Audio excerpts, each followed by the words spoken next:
Hello everyone, welcome to our channel of Veda. This is C Anjali और हम देख रहे थे चैप्टर 35।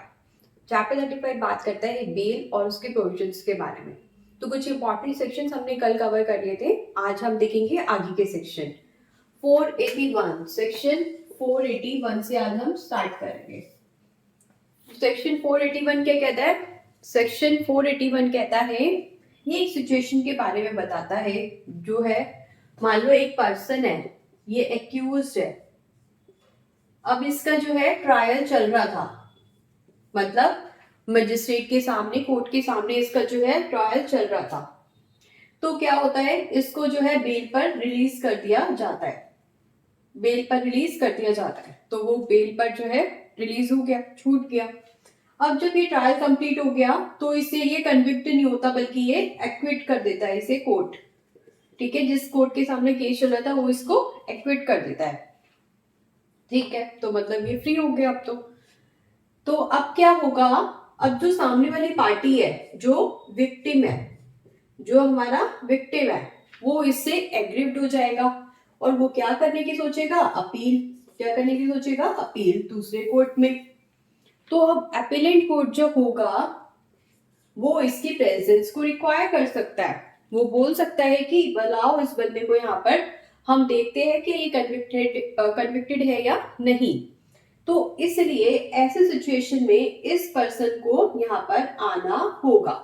तो इसे यहाँ पर जो बॉन्ड दिया था वो इसका 6 मंथ्स तक वैलिड रहेगा। कितने टाइम तक? 6 मंथ्स तक।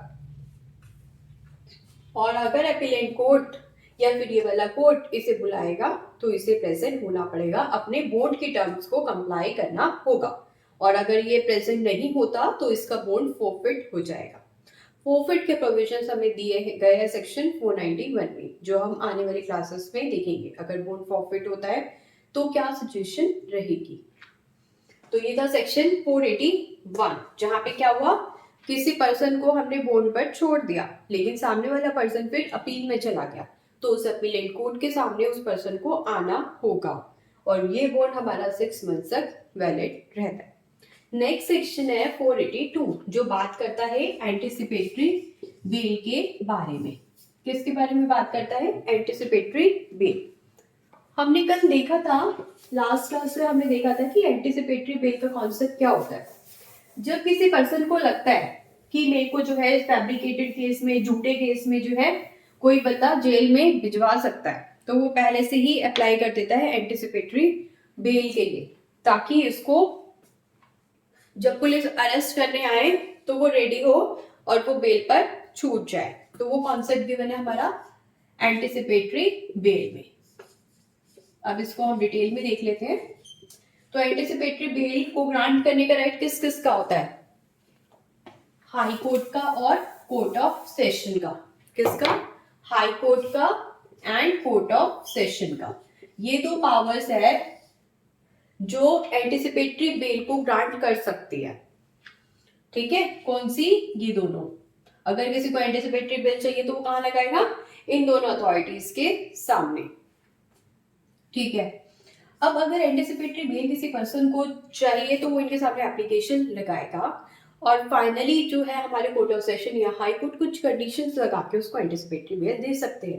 कंडीशंस कैसे लगाएंगे? जैसे कल भी हमने पढ़े थे 483 की कंडीशन, कि आप किसी को किसी तरीके का इंड्यूसमेंट, थ्रेट या प्रॉमिस नहीं करोगे जिससे कि वो पर्सन कोर्ट के सामने कुछ सच ना बताए, और अगर वो सच नहीं बताएगा तो कोर्ट की प्रोसीडिंग्स जो है वो राइट पाथ पर नहीं चलेगी, जिससे कि जस्टिस पार्टीज के साथ नहीं हो पाएगा। तो आईटीपी वगैरह नहीं करेगा, किसी तरीके के एविडेंसेस के साथ छेड़छाड़ नहीं करेगा, किसी टाइप का क्राइम नहीं करेगा। अगर इंडिया से बाहर जाना है तो परमिशन लेकर बाहर जाएगा, अदरवाइज बाहर नहीं जा सकता। और क्या कंडीशंस हो सकती है? और जब भी पुलिस इंटेरोगेशन करेगी तो उसकी हेल्प करेगा, उसको मना नहीं करेगा। तो पुलिस जब भी इंटेरोगेशन वगैरह करेगी तो उसको, पुलिस को मना नहीं करेगा और पुलिस की हेल्प करेगा। तो इस तरीके की कंडीशन लगाकर हमारा हाई कोर्ट या फिर कोर्ट ऑफ सेशन उस पर्सन को बेल ग्रांट कर सकता है। अब जब भी पुलिस उसके पास उसको पकड़ने के लिए आएगी, अरेस्ट करने के लिए आएगी, कस्टडी में डालने के लिए आएगी, तो वो अपनी एंटिसिपेटरी बेल को दिखाकर जो है छूट सकता है, मतलब जरूरत नहीं है फिर पुलिस को उसको कस्टडी में ले जाने की। तो ये होता है एंटिसिपेटरी बेल का प्रोविजन। लेकिन ये एक सिचुएशन में नहीं लगता, जहां पर हमारे बीएनएस के सेक्शन है, कौन सा, 65 एंड 72। तो ये जो सेक्शंस है हमारे बीएनएस के, अगर किसी बंदे को एक्यूज किया गया है इस सेक्शन में फॉल होने वाले क्राइम के लिए, तो फिर एंटिसिपेटरी बेल नहीं दी जाती, तो एंटिसिपेटरी बेल नहीं दी जाती। Next section 483। तो ये सेक्शन किस बारे में बात करता है, ये बोलता है हमारे हाई कोर्ट और हमारे कोर्ट ऑफ सेशन के पास कुछ स्पेशल पावर्स होती है। हाई कोर्ट और कोर्ट ऑफ सेशन के पास बेल के रिगार्डिंग, तो वो क्या स्पेशल पावर्स होती है।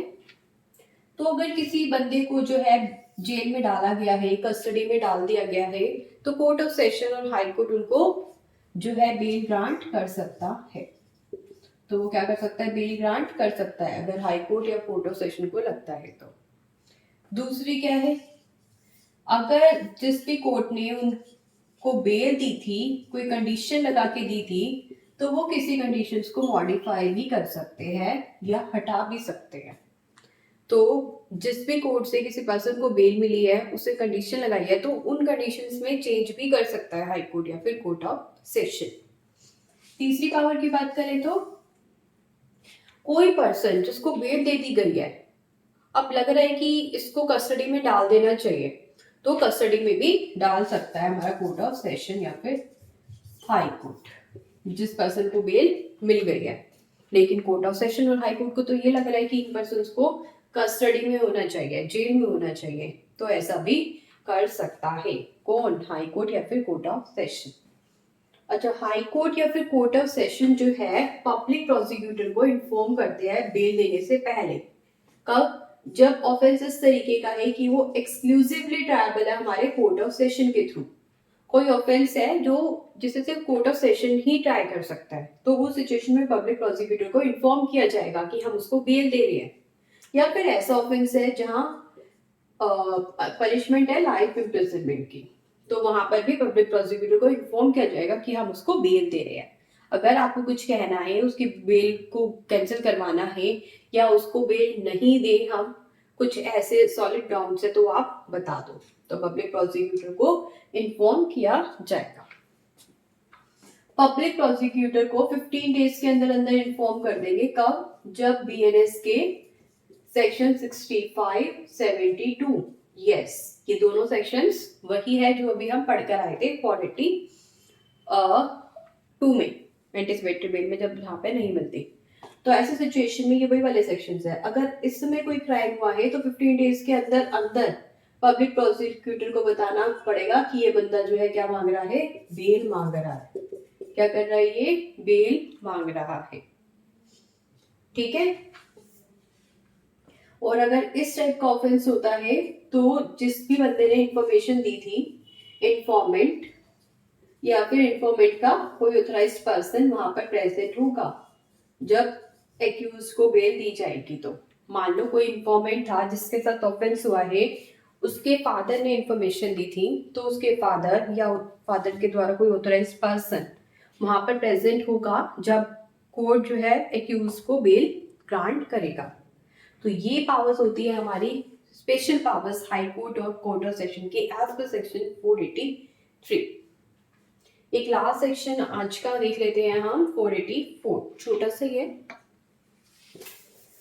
सेक्शन 484। ये अमाउंट के बारे में बताता है कि जो भी अमाउंट होगा बॉन्ड का, अब हम बॉन्ड ले रहे हैं, बेल बॉन्ड ले रहे हैं, ठीक है, तो उसमें हम अमाउंट भी बोलते हैं कि आप जो है एज सिक्योरिटी डिपॉजिट करो।